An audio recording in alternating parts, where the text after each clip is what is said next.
Preparing for a technical interviews at HCLTech interview? You've reached Candy Mentor, and this video is for you.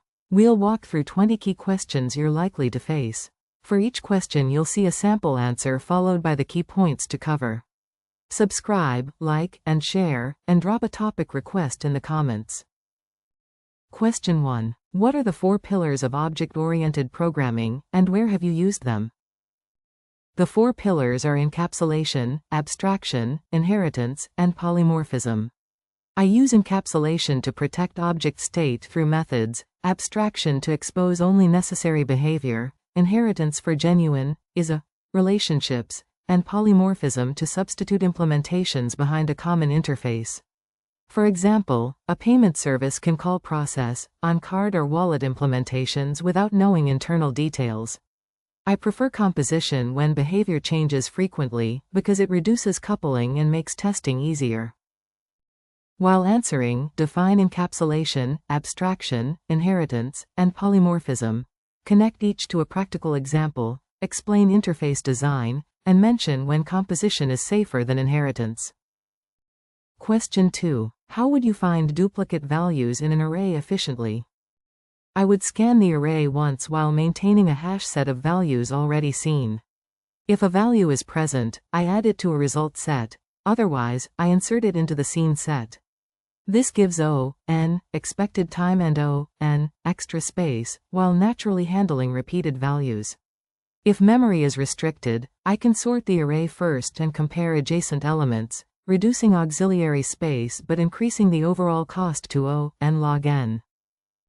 Make sure to cover the hash set approach, time and space complexity, sorting as an alternative, constraints such as memory limits, and how you would handle duplicates appearing more than twice. Question 3. How do stacks and queues differ, and when would you choose each? A stack follows last in, first out order, while a queue follows first in, first out order.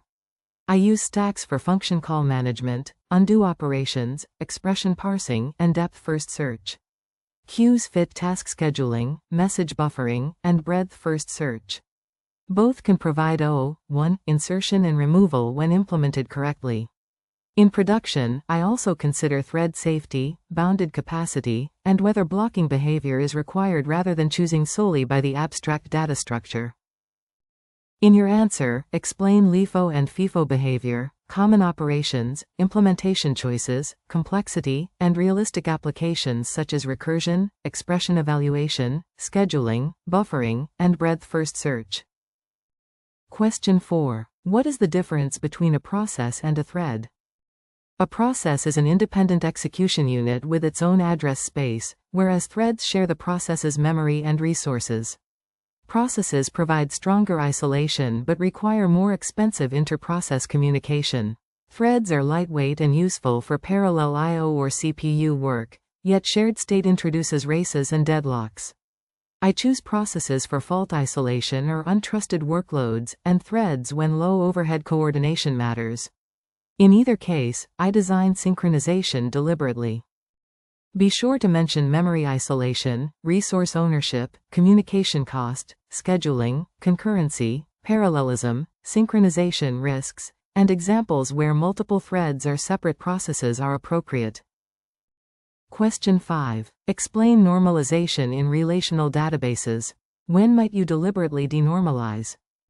Normalization organizes data to reduce redundancy and prevent insertion, update, and deletion anomalies. I typically separate entities and relationships according to functional dependencies, often reaching third normal form for transactional systems. I may denormalize when read latency or reporting performance is more important than storage efficiency, such as storing a customer's display name with an order. That choice requires safeguards, clear ownership, consistency updates, monitoring, and documentation of duplicated data. Focus on reducing redundancy through normal forms, avoiding update anomalies, identifying functional dependencies, and explaining denormalization for read performance, reporting, caching, or controlled duplication. Question 6. What steps would you take to optimize a slow SQL query? I begin by reproducing the issue and examining the execution plan rather than guessing. I check for full scans, expensive joins, poor cardinality estimates, missing or unused indexes, and unnecessary columns. Then I test targeted changes, such as composite indexes matching filters and ordering, rewritten joins, or keyset pagination. I benchmark each version with realistic data and concurrency, because an index can improve one query while slowing writes or consuming substantial storage. Discuss execution plans, selective indexes, joins, filtering, statistics, pagination, avoiding unnecessary columns, query rewriting, and measuring before and after changes under realistic production like data volumes. Question 7. What is the difference between an interface and an abstract class? An interface primarily defines a contract, allowing unrelated classes to provide the same capability. An abstract class can define a contract while sharing state, constructors, and partial implementation among closely related types. I use interfaces for dependency inversion and multiple implementations, such as storage providers, and abstract classes when common protected behavior is substantial. The exact language rules vary, especially around default methods, so I prioritize substitutability and low coupling over syntax. Cover contracts versus shared implementation, state and constructors, multiple implementation behavior, default methods, substitution, testability, and criteria for selecting each abstraction in a maintainable design. Question 8. How does garbage collection work, and what can cause memory leaks in a managed language? A garbage collector reclaims heap objects that are no longer reachable from live routes such as stacks, globals, or active threads. Generational collectors improve efficiency by collecting short-lived objects frequently and older objects less often. Managed code can still leak memory when long-lived collections, listeners, thread locals, or caches retain references unnecessarily. I investigate rising heap usage with allocation profiles, heap dumps, and retention paths, then fix ownership or eviction behavior. In your answer, explain reachability, heap generations, collection pauses, allocation, references retained unintentionally, listeners, caches, and profiling tools used to diagnose memory growth. Question 9. What are REST principles, and how would you design a reliable CRUD API? A REST API models resources and uses standard HTTP semantics while keeping requests stateless. For CRUD, I would use nouns in URLs, get for retrieval, post for creation, PUT or patch for updates, and delete for removal, returning accurate status codes and consistent errors. I would add validation, pagination, authentication, request IDs, rate limits, and structured logs. For retry safety, idempotency keys are valuable on operations such as payment creation. Mention resource-oriented URLs, HTTP methods and status codes, statelessness, validation, pagination, idempotency, versioning, authentication, error contracts, and observability for production reliability. Question 10. How would you prevent race conditions when multiple threads update shared data? A race occurs when correctness depends on timing between unsynchronized accesses. I first identify the invariant, then protect the critical update with a suitable mechanism, a mutex, synchronized section, atomic operation, or database transaction. Immutable data and message passing can eliminate shared state hazards entirely. I keep lock scope small, acquire multiple locks consistently, and avoid blocking calls while holding locks. Stress tests and race detectors help validate behavior beyond ordinary unit tests. Discuss identifying critical sections, atomic operations, locks, synchronized blocks, immutable state, transactions, optimistic versus pessimistic control, deadlock avoidance, and testing under concurrent execution. Question 11. Explain ACID properties and why transaction isolation matters. ACID means atomicity, consistency, isolation, and durability. Atomicity makes a transaction all or nothing. Consistency preserves rules. Isolation controls interference between concurrent transactions. Durability preserves committed data after failure. Isolation levels trade correctness guarantees for throughput. Read committed prevents dirty reads, while repeatable read and serializable provide stronger guarantees, with possible blocking or reduced concurrency. I select the weakest level that protects business invariants, then test under realistic contention and failure conditions. Be sure to define atomicity, consistency, isolation, and durability. Describe dirty, non-repeatable, and phantom reads.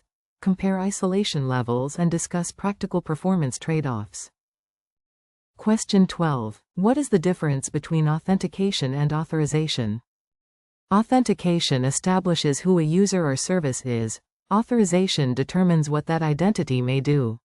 I might authenticate through an identity provider and issue a short-lived token, then enforce authorization using roles or resource-specific scopes. Permissions must be checked on the server for every protected operation, not trusted from client interfaces. I apply least privilege, secure token storage, expiration, revocation strategy, audit logging, and deny by default behavior.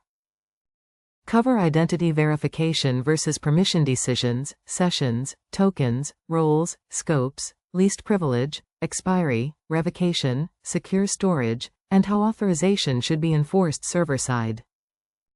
Question 13. How would you troubleshoot a production application that suddenly became slow?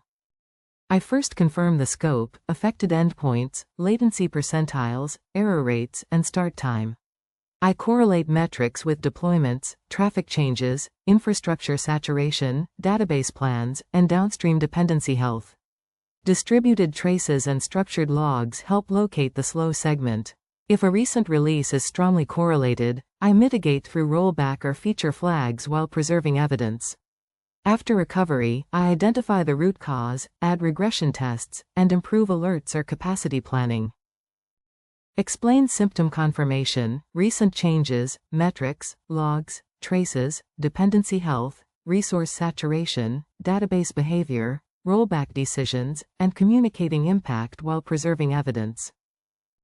Question 14. Describe a difficult project from your resume and explain your specific contribution. I would use a concise situation task action result structure. I explain the project's purpose, my specific ownership, the hardest technical constraint, and why I chose the solution.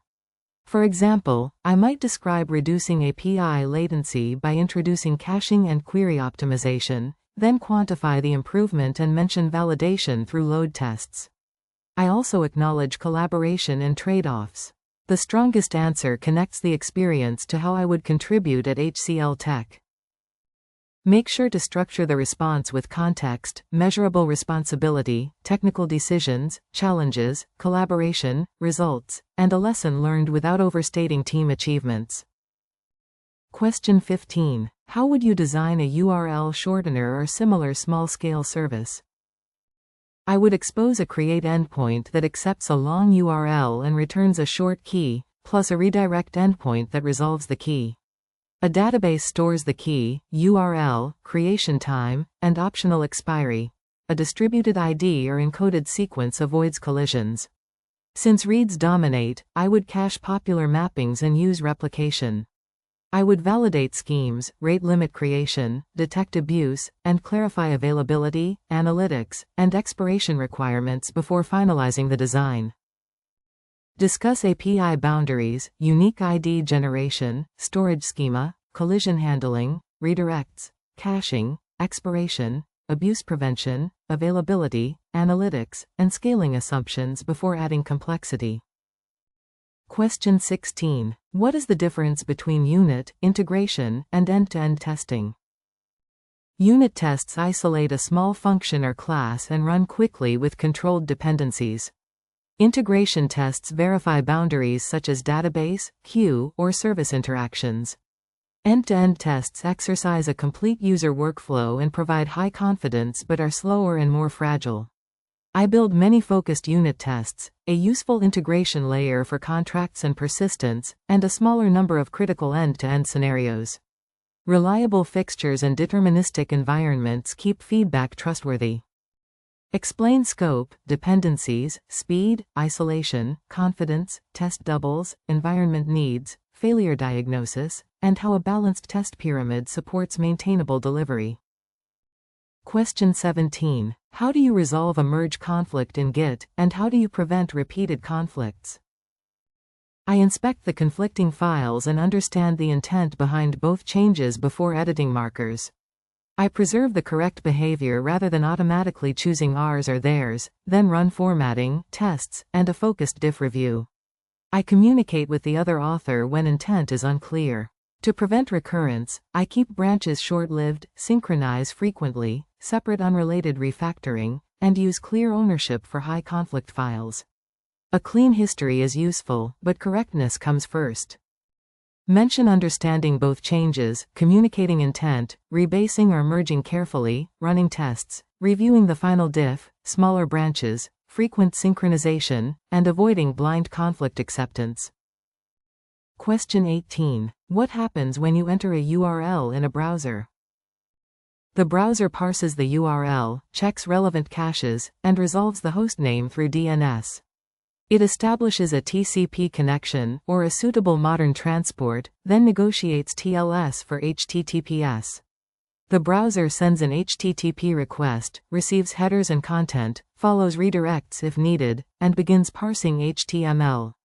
It discovers style sheets and scripts, builds the DOM and CSSOM, creates a render tree, and paints pixels. Caching and connection reuse can significantly reduce repeat latency. Walk through DNS resolution, connection establishment, TLS, HTTP request and response, browser parsing, caching, rendering, and factors such as redirects, latency, and connection reuse. Question 19. How would you improve the performance of a program after receiving a time limit failure? I start by calculating the current time and space complexity against the input limits. Then I profile or inspect hotspots instead of optimizing arbitrary lines. Common improvements include replacing nested scans with hashing, sorting once, using a heap, or applying dynamic programming to eliminate repeated work.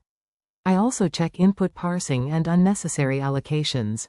After changing the algorithm, I test edge cases and worst-case inputs, because passing small samples does not prove scalability. Focus on complexity analysis, profiling, bottleneck identification, data structure selection, input handling, algorithmic alternatives, memory trade-offs, and validating improvements against worst-case constraints. Question 20. What questions would you ask before starting a new software assignment? Before coding, I clarify the user problem, success metrics, functional scope, constraints, dependencies, and deadline. I ask about expected traffic, data sensitivity, availability, supported platforms, existing interfaces, deployment practices, and ownership after release. I confirm acceptance criteria and identify risky assumptions with a small proof of concept when necessary. This prevents over-engineering and rework. I then document decisions, propose milestones, and agree on how progress and quality will be measured. Be sure to ask about users, success criteria, constraints, interfaces, data, security, reliability, deployment, ownership, testing, timeline, and assumptions that could change the technical approach. If you are still with us, congratulations, you are much ahead of the rest and serious about preparing for your interview. We hope we were able to add value to your preparation and create some helpful content. Do not forget to like and share this video. Your small act can do great things for us.